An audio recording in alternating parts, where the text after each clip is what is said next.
Thank you. It's an honor to be here at a very special place. I can't think of a better forum than the City Club. I've had the honor of addressing the City Club and your members over the years, and certainly as Lieutenant Governor and Governor, it's been a special honor. And I want to thank everyone for coming today. We're going to talk about an important subject. I think what we just heard is very important. We honor the life of Paul's son.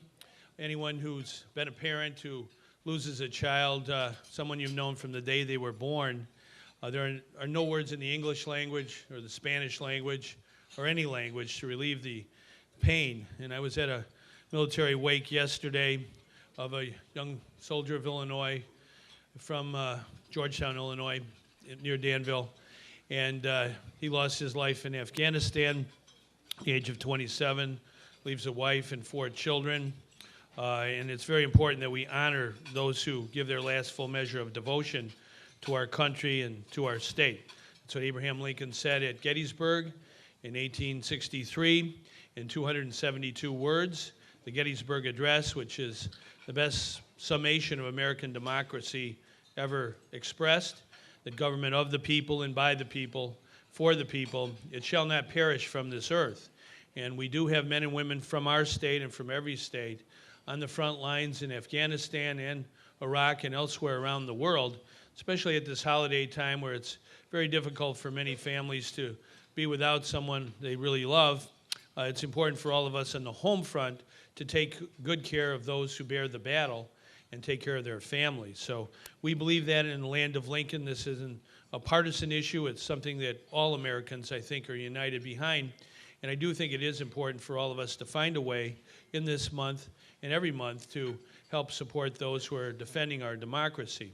And clearly our democracy is the most important gift that God has ever given us, the opportunity to have self-government, a government where ordinary people come together and elect representatives and elect governors and manage their own affairs. It began a long, long time ago when we told King George we didn't like his brand of government, and men and women at Concord and Lexington and Boston Harbor and many other places came together to put together the greatest democracy on earth and the first democracy on earth.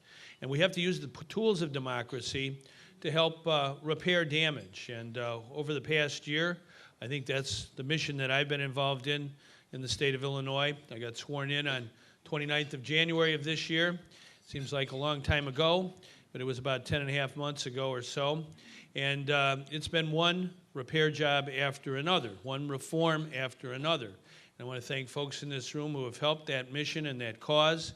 I said in the day I got sworn in that we have to work as a team in Illinois. We can't have friction and dissension and name-calling that won't be effective at getting our state back together again. And I think we've made good progress this year. We have lots more to do, but I'm very happy that we have enacted many ethics measures signed into law that will make sure our government is one that is always honest and that we have an honest governor. You have to have a person of integrity running the show. I think I've shown that over my time as governor, we believe in enforcing ethical standards and making sure things are done right all the time. In a lot of ways, that is key for Illinois to deal with the most serious problem we have before us today, which is economic recovery and jobs. There's no better way to help more people, no better social policy ever devised than a good job. And we have to understand in Illinois, if we're going to have good jobs, we have to have an honest government that the businesses that do business in Illinois have confidence in, that they believe that it's honest and straightforward. So I think that's step one in getting our economy back on track. We know that we've been hit in our country with the most serious economic crisis since the Great Depression. My mother is 92 years old. She and my father lived through the Great Depression. They are part of the greatest generation, and I think it's important that we honor those who are still with us, who went through the Great Depression, won World War II, came back to America, and built the greatest middle class this planet has ever seen. And I believe in the middle class. I think it's important that we help people, many people in Illinois, that want to be in the middle class, who want them to keep in the middle class, preserve their jobs, and create new jobs. I think that's the strength of America, having a strong middle class. And so as governor of Illinois, I have today put together a program that deals with jobs and economic recovery. We're going to hand it out to anybody who wishes to get a copy on the way out, but it's the Illinois Economic Recovery Plan, and it's about jobs today and jobs tomorrow, because all of us who are here, who are adults, we have to follow the basic principle that has always guided America and guided Illinois, that adults and parents sacrifice some of their present in order to help their children's future. We are custodians of the future. We can't just think of our own time. We have to make some tough choices and maybe difficult sacrifices now in order to have a strong state for our kids and their grandkids. I really feel that at this year of reform, this year of recovery, 2009, when people look back at our time, 50, 100 years from now, I want them to say that the people of Illinois, at that time, 13 million people, good and strong, faithful people, made the necessary changes and reforms, improvements necessary to make our state better. And so that's what governors do. They have to call upon the people to come together, work together, not for profit, for causes they believe in. And I believe in the cause of good jobs, strong jobs that you can depend upon. Jobs that, I think economic recovery and jobs are the best way to keep families together, the best way to fight crime, the best way to fight poverty. So we really have to have a strong economic recovery plan. I'm going to kind of go through some of the principles today. But before I do want to recognize Alex Rourke, who is the co-chairman of our Economic Recovery Commission that I have appointed. They're going to be working with us in the course of the next few months. Alex is here, as well as Dennis Kuchagian, who's also a committee member. And we also have Scott Bernstein joining us today, who's a member of our Economic Recovery Commission, and Sona Wang as well. All of them bring special skills to this mission, along with someone we all know, Chuck Bernardini, who I've known for many years. He's part of our commission as well.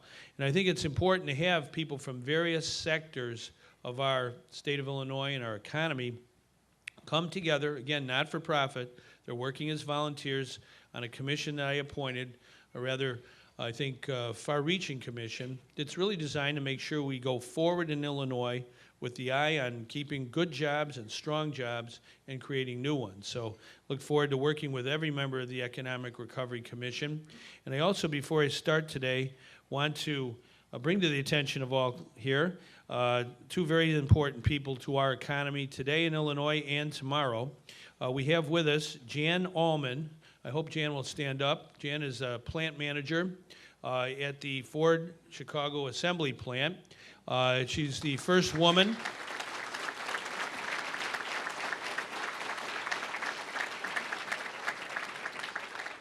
Jan is the first woman to be a female plant manager at the Chicago plant, and I've been to the assembly plant on Torrance Avenue. It's an inspiring place to be. My grandfather drove a Model T, my father drove a Ford, and I drive a Ford Taurus made at the Taurus plant. And I think it's important, I believe in also Chrysler, Fiat Chrysler, and GM as well, and Mitsubishi. So, but Ford is here in Illinois, bless their hearts. And I also want to have Mary Culler. Mary, please stand up as well. Mary is also with Ford.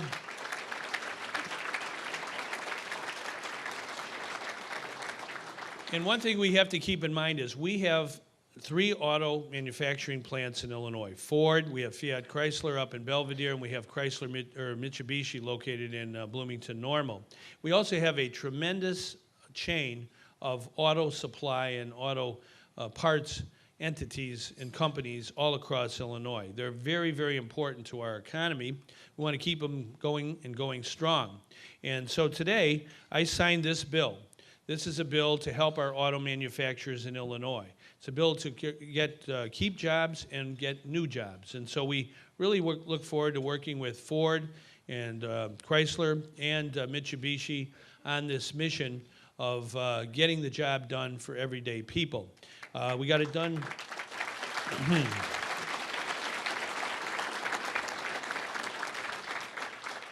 And on that subject, we look forward to a good year, 2010, where we can build our economy from the grassroots up. And I do want to talk a little bit about how we're going to do that. I believe in infrastructure and capital.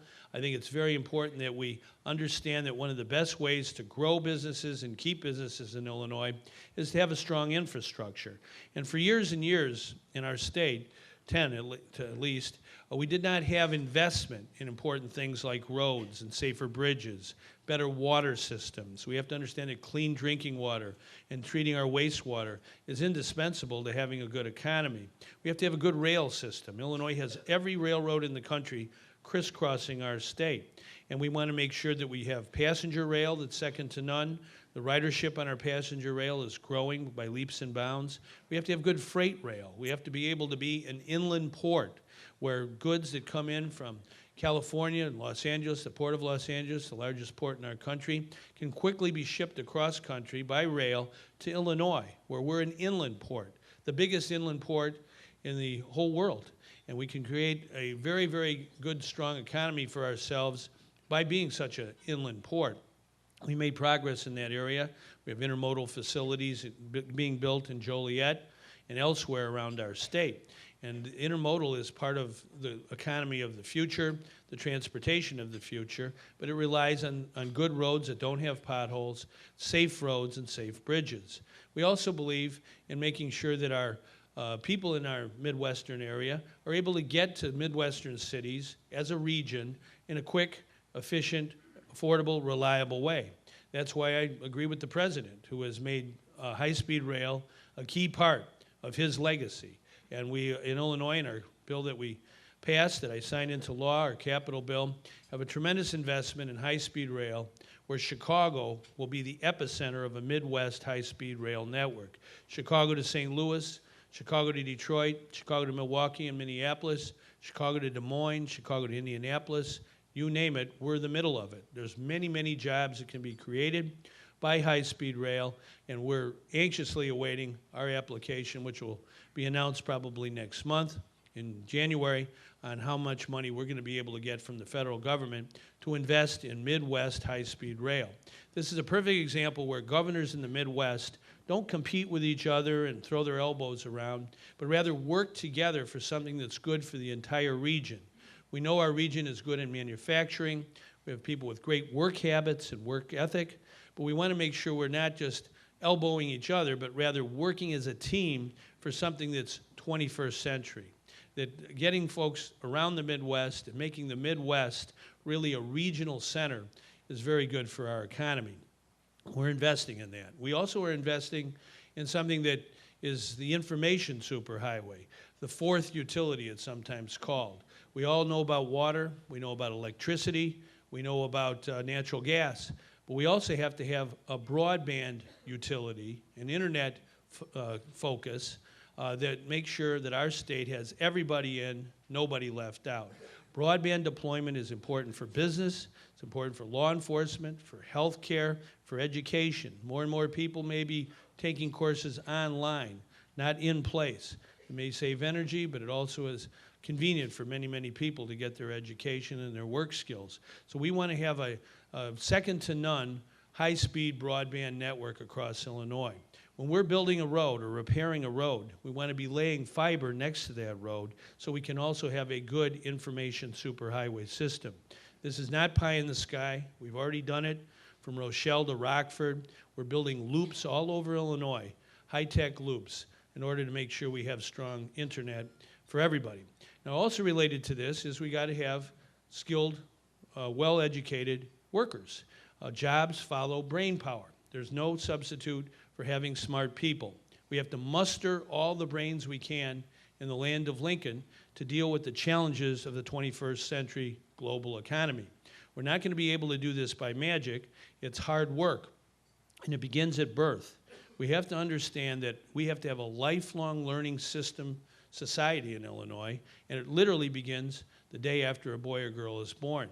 We've invested, even in these tough economic times, more money in early childhood education. The Federal Reserve Bank of Minneapolis did a study of government investment, especially at the local and state level, and found the best investment government can make But the best return over the long term and the short term is investing in early childhood education. So as governor of Illinois, I'm always going to be investing in that because it pays such great dividends. Birth to 5 is a very important time in every person's life. And we want to make sure no one is left behind, no one is shortchanged. So we have to invest in education, not only from birth to 5, but we have to have elementary and secondary schools that are accountable, that really are getting the job done for the students. The students come first. We all honor teachers. I have a brother who's been a teacher for 29 years. I was a teacher at night at community colleges in Illinois. I really honor the profession of teachers, but the students and their performance, that has to be our sole focus when it comes to education. We have to understand that the students, they are the ones that we really have to prepare for the rigors of the economy. So this year, as governor, I've signed bills that establish more public charter schools across Illinois. We just named a P20 council to really look at our education system in Illinois from preschool all the way to graduate school to make sure that our education is preparing the brains, the brain power that we need to start new businesses, to advance new products and invent new products, as well as to make sure that we have well-skilled workers who can handle anything. So these are the important ingredients of a strong economy. I mentioned community colleges. We have the 3rd largest community college system in the whole country, right here in Illinois. I've invested in that as well in our budget because community colleges are the key for us being nimble in this fast-moving global economy. I was in Crawford County, Robinson, Illinois, where we actually have an oil refinery, Marathon Oil Refinery. We have a lot of oil in southeastern Illinois, as a matter of fact. But Marathon found that they needed welders. They needed welders, and they needed them right away. Well, the community college there, celebrating their 40th anniversary, Lincoln Trail, within a week or two, put together a welding program where 8 people got trained and got to be welders right away. That kind of fast-paced, just-in-time, ready-to-go education, skills training is what we need in our state to fill whatever gaps we have in our system. In healthcare, we need more nurses. We've got to make sure we have people who can teach the nurses, train the nurses. We use our community colleges in our hospitals to work together on this mission to make sure we have adequate health care. It goes on. And certainly in our 4-year universities, we want to have those students who are educated in Illinois stay in Illinois. We don't want them migrating to another state. We want to have a culture in this state, in this metropolitan area, that invites people to come and stay here and form families and grow here. So it's very important for our 4-year universities to have the updated facilities. Our capital bill is investing in lots of university buildings that are vitally needed. In Carbondale, we have an excellent program for teaching auto mechanics and those who fix up planes, including Black Hawk helicopters. And that they don't have a facility there. Now we're building one for those students there so they'll have a 21st century way to learn and to do things that will always be with us for jobs that won't be exported to another country. So that's sort of where we have to come from. We have to understand what our needs are, how we get to fulfill those needs. I believe in education. I believe there are 2 forces in life. On one side, there are the movers and the shakers. On the other side, there are those who are moved and shaken. And the difference between them is a good education. So we have to understand that investing in education pays great dividends, and we today cannot shortchange our educational system.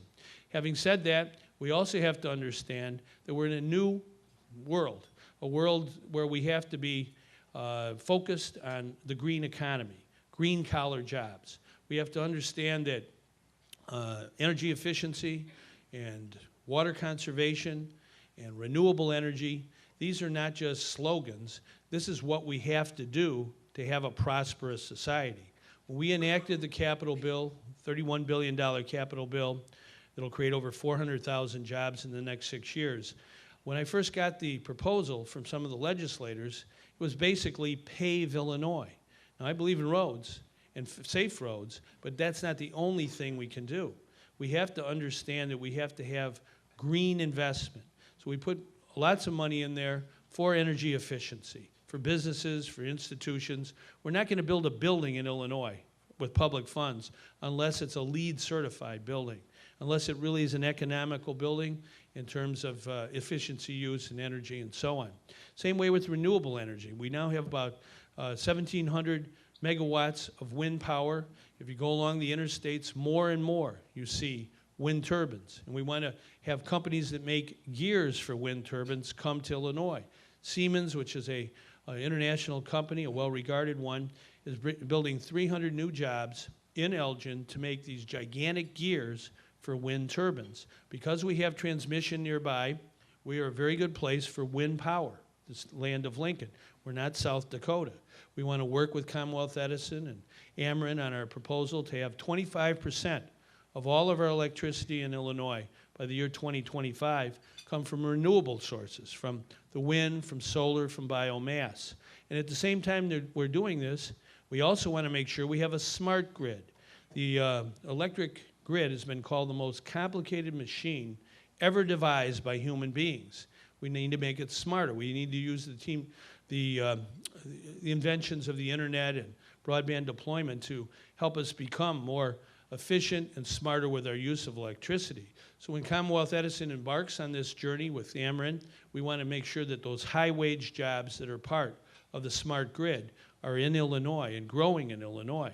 And that's what our state does. That's what the government does. It lays a foundation for private business to grow and expand. And that's how I look at the whole world. I think that when it comes to water, Mark Twain once said, whiskey's for drinking and water's worth fighting for. And so we got to fight for water in Illinois. We have a lake over here called Lake Michigan.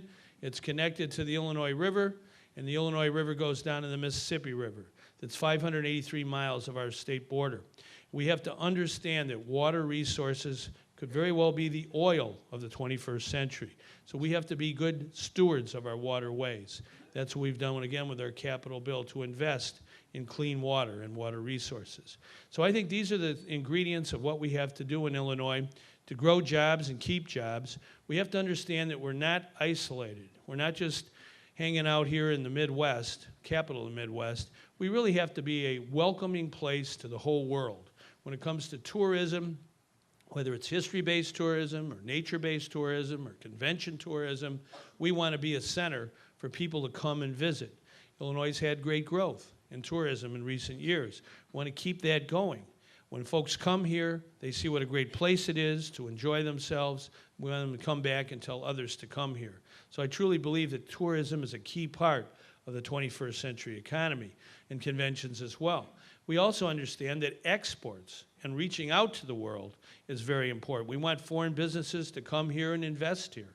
We also want to be able to export to other countries. I was in Dixmoor, Illinois, at a facility that refurbishes railroad locomotives that were built in the 60s and 70s.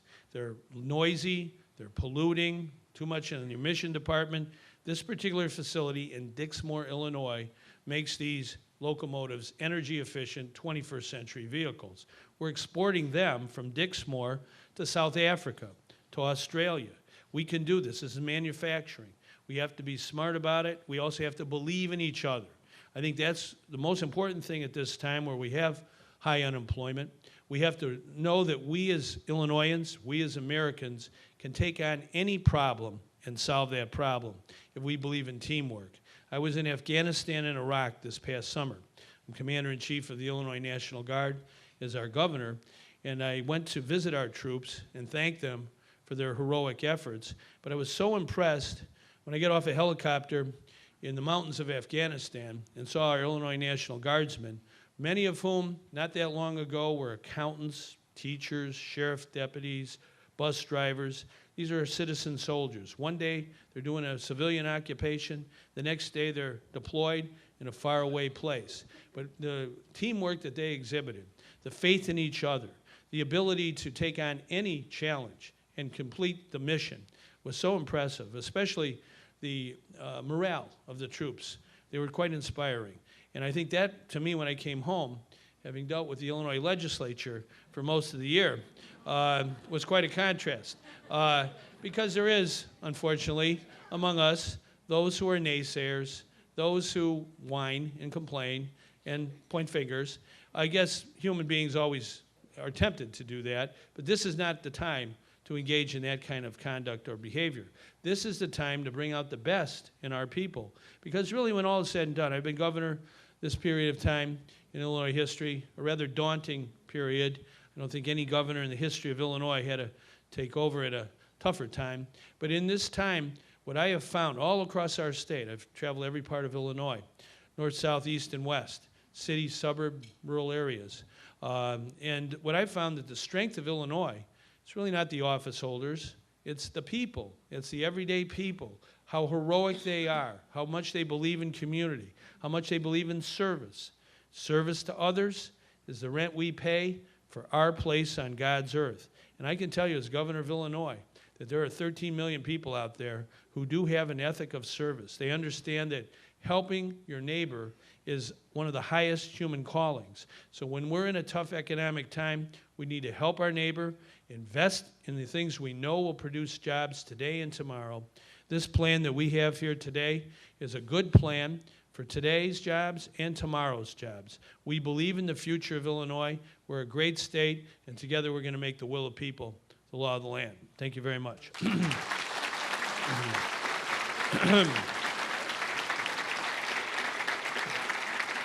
Okay, thank you.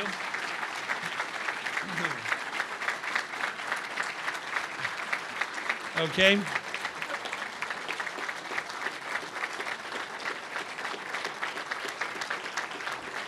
All right. There's some. Thank you. Yeah, right. Thank you, Governor Quinn. Got a couple of questions here. Please forward to someone from City Club. Tweed's got a few more. Thank you. First, I think we'll start on a very positive, upbeat note. There's a young lady here in the front named Katie Burns. Wave. This is to you. Thank you from my heart for seeing through the reinstatement of the MAP grant. My future was secured with your signature, and I'll be forever grateful. All right, that's a question.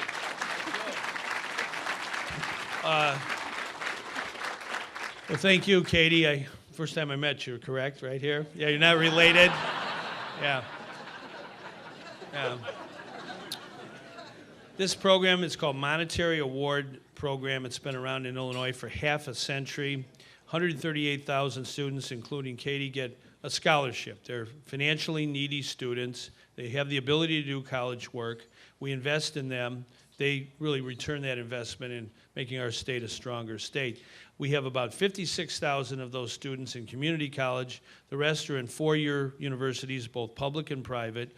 There's a real danger that it wouldn't be funded in the second semester of this year, beginning next month. It was so inspiring to see students and parents and teachers, administrators from every college in Illinois, community college, four-year university, come together and use the power of the internet to organize and really get their voice heard in Springfield. And on that day in October, that was the loudest I've ever heard in the state capitol. There were people everywhere. They were very well behaved, but they were very vocal. And within a short period of time, I think the legislature got the message that the investment in college scholarships for needy students is something that Illinois always must pay attention to and provide for. And I know in my own point of view, we need to have dedicated funding for the MAP program, for the college scholarship program, so it isn't ever put in any kind of jeopardy. There's dedicated funding. I look forward to working with you on that, okay? Okay, this is from Chris Long, who's a board member of the City Club of Chicago.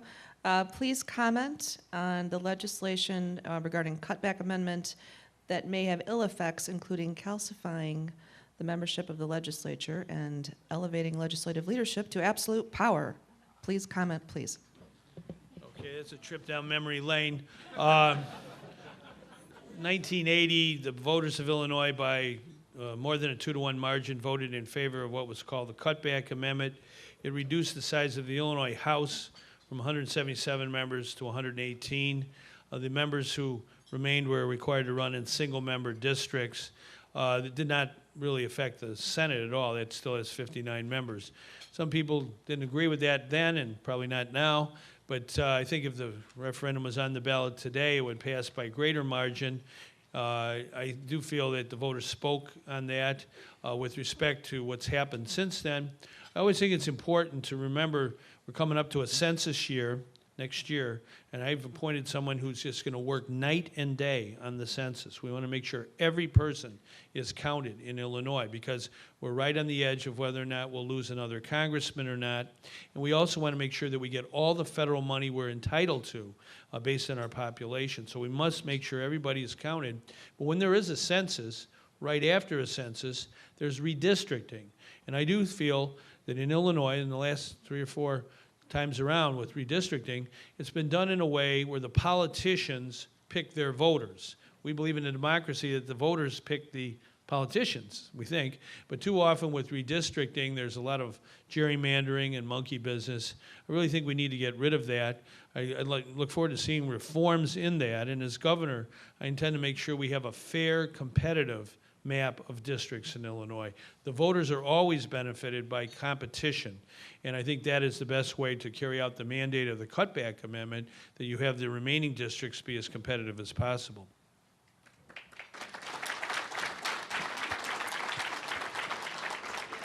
This is from Kathy Posner, City Club board member. Which Republican candidate for governor do you not want to face in the general election?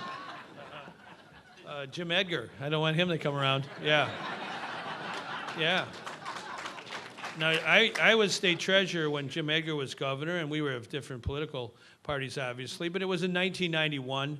The budget deficit was $1 billion. It was seen as the highest ever of all time. And we worked together to erase that and work to a stronger economy in the 1990s, and I have always enjoyed working with Jim Edgar, who's now a university professor, I'm happy to say. I think it's too late to sign up for the Republican Party, at least. But Jim Edgar did not come to the governor's mansion, Governor Edgar, for 10 years. He, I guess, didn't care too much for the way George Ryan was doing things, and definitely not the way Rod Blagojevich was behaving. So he told me on Lincoln's birthday of this year, he came to the mansion, we had, coffee and talk about a lot of issues. And he said it was the first time in a decade he'd been there. And he said, "What's the budget deficit?" And I said, $11.5 billion. And he said, "Well, I'm sure glad you're governor and I'm not." This is from Diana Nelson, who's a retired businesswoman in the city. Many of you know her. What do you mean by sacrificing now when once again we have more bonding authority this year? Well, I do think bonds are really long-term loans that we take out in order to make our state stronger, especially with respect to infrastructure. We're going to build a lot of school buildings in Illinois. We're going to repair a lot of dilapidated school buildings, and we use our bonds to do that. We should keep in mind that 20% of the children in elementary and secondary schools in Illinois, high schools and grammar schools, are Hispanic children, and many of them are in very, very overcrowded conditions. I think it's social justice to make sure that every boy or girl, no matter where they live, no matter what their ethnicity, they get a fair shake when it comes to the most important way to have equal opportunity, and that's to have a good education. So we're going to build a lot of schools and repair a lot of schools, and we're going to do it in an energy-efficient way. And that's what our bonding does. As far as sacrifice, I've proposed revenue increases for our state. We have to do this. We have a huge budget deficit that I just mentioned. We can't ignore it. We've got to deal with it. I'm sure we will deal with it in the first quarter of next year. I have not relaxed in any way my commitment to making sure we have a balanced budget, that our state's finances get repaired. We've cut the budget by over $2 billion, more than any time in Illinois history. Huge amount of cuts of things that aren't top priority. But having said that, we still have to have decent education, decent health care, human services that take care of children who need child care while their parents work, seniors who need community care in their home so they can stay in their home, have a housekeeper that helps them out. And then we also have to take care of those who have disabilities. This past summer, we had a 45-day siege between June 1st and July 15th, where we had a battle to protect the people of Illinois from 50% cuts in human services. I thought that was wrong. I vetoed that budget. We worked and worked until we got a better budget that didn't have such draconian cuts in human service. among the cuts in human services were cuts for veterans coming home who are going to get post-traumatic stress disorder help and counseling. That's a signature injury of the war we're in. The notion that Illinois, our state, would cut back on something so important, I thought was anathema to the people. And so you need a governor sometimes to say no to bum ideas and push the legislature to do the right thing. And that's what I do, and we have work to do. Okay?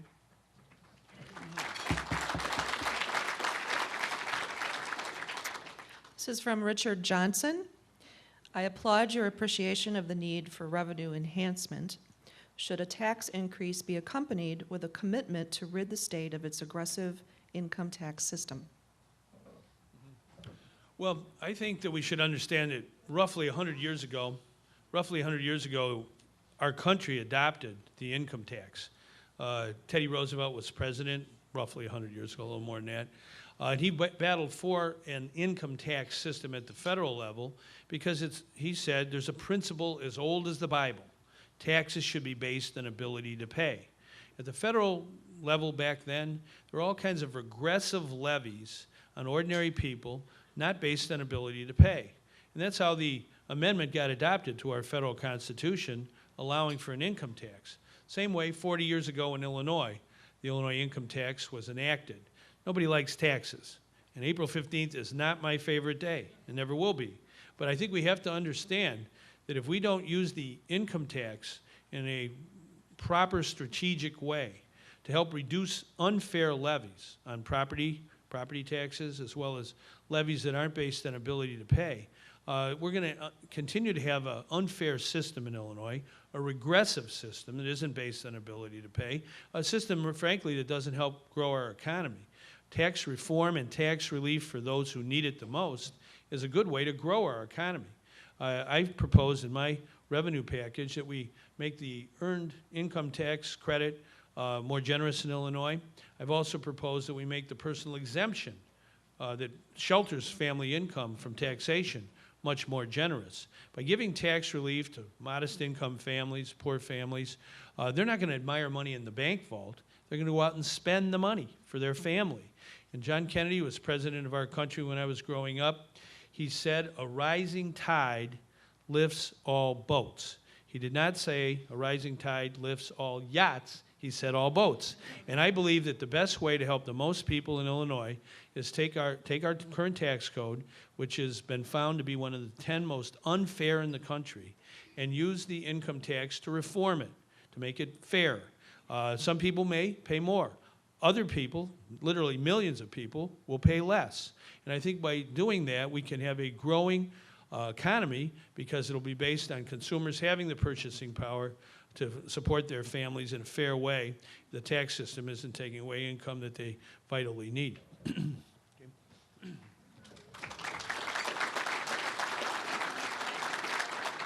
Okay, we have the last two questions. One is from Ed Snyder, attorney at law. Will Governor Quinn approve House Bill 2239, which for partnerships reinstates the tax deduction for partner services? Well, I believe, as I just said, in tax reform, that's part of it. If you want to come to Springfield about noontime on Wednesday, you can watch the bill signing, because we're going to be signing that particular piece of legislation. You know, yesterday I signed another bill. It was quite an inspiring day.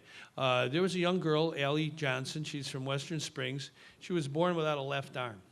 And her mother, who has battled on this issue for some years, they were told by their insurance company, well, you get one orthotics or one prosthesis for your whole lifetime. That's what the code says. You know, one, no matter how little you are or how young you are, you just get one that's under the insurance code. Well, they battled in Springfield using the power of democracy, testifying, gathering people, using the internet, and they got a bill passed this year that said that the insurance code should not restrict citizens who are amputees or who are limbless, who don't have a limb. 69,000 people like that in Illinois that depended on this legislation being passed. So I signed it into law. To me, it was all about democracy. Ordinary people took on powerful interests, used the powers of persuasion to get an important bill signed into law. So to me, that's really what we have to do, whether it's Wednesday in Springfield with our business community, where I'm going to sign a bill to help reform our tax code and eliminate a mistake. Or today in helping our auto manufacturers stay here and grow here. We've got to understand that when we have tough times, we don't just complain, we don't whine, we work together, we band together, and we work together for the betterment of the common good. And so I think that's what Illinois has today that it didn't have a year ago. We had a governor under arrest, we had a state in disgrace because of him, and I think people in Illinois have recovered strongly from that. It's the people who count. The office holders should listen to the people, and we can reach the stars. All right. Last question, Governor. This is from Walter R. Dale, Esquire with Tony Watkins Company. How does the economic recovery plan stimulate entrepreneurship and attract capital? Well, I think this is a very important issue. I used to be the state treasurer for 4 years. Access to capital, access to credit is a key way to economic recovery and to growing new businesses. Now, our financial institutions today, too often, I think, are not entrepreneurial. We need to invest in Illinois. We have a number of provisions in this plan that deal with access to credit and capital. I went to Fenwick High School some years ago. There's a couple of students over here. My brother teaches there. He's a basketball coach, and my other brother Tom also attended Fenwick. And we were required, at least I was, to take 4 years of Latin. And I never thought I'd use Latin in my whole life. But the word credit in Latin means to believe. And that really is what access to credit and capital is all about. We have to believe in credit-worthy projects. When I was treasurer, it was a tough economic time, not as tough as now. This is the Great Recession. It's not the Great Depression, but this time in our country is the Great Recession. And when history is written, it'll determine how well we do in battling this economic challenge. And I know we can do well. But part of it is working with our credit institutions. So they provide credit for home builders, provide credit for entrepreneurs, particularly entrepreneurs who might be minority entrepreneurs or female-owned businesses, disabled-owned businesses. I can remember back in the 90s when I was treasurer, there was a company called Forces, Inc., and they had electric generators, and they were headed by Nancy Mages, a woman-owned entrepreneur. She had a company. She needed more capital, more money to buy more generators. And I was able, as treasurer, to put together a linked deposit where our state deposited money in a bank, safe and sound. We got a good interest rate from the bank. But then the bank used our money, a couple $1 million, to make a loan to her business. She was able to buy an inventory of more generators. Well, I'm very happy that she did, because as you know, in 1992, there about April or so, all of a sudden the Chicago River sprung a leak, and the whole downtown of Chicago got flooded. You know, it was a pretty tough time. I remember everybody evacuating from the Thompson building. We had deposited that day $75 million at LaSalle Bank, and they all ran out of the bank. They didn't put our deposit in the bank, and we had to send our guards back up there to get our money back. We'll put it in somewhere else. But anyhow, it was an emergency, water all over the place, in the basements everywhere of our downtown buildings, the central business district, the heart and soul of the economy of really the Midwest. Who's out there pumping the water out? Forces, Inc. They had enough generators. So I always thought that was a pretty good metaphor for helping a smaller business grow to be ready for whatever came our way. And so I think that's what we have to do today. We have to definitely work with our credit institutions. We have a number of good ideas here about venture capital and angel investors, helping every part of the capital market make sure that we have access to loans for those businesses that want to grow.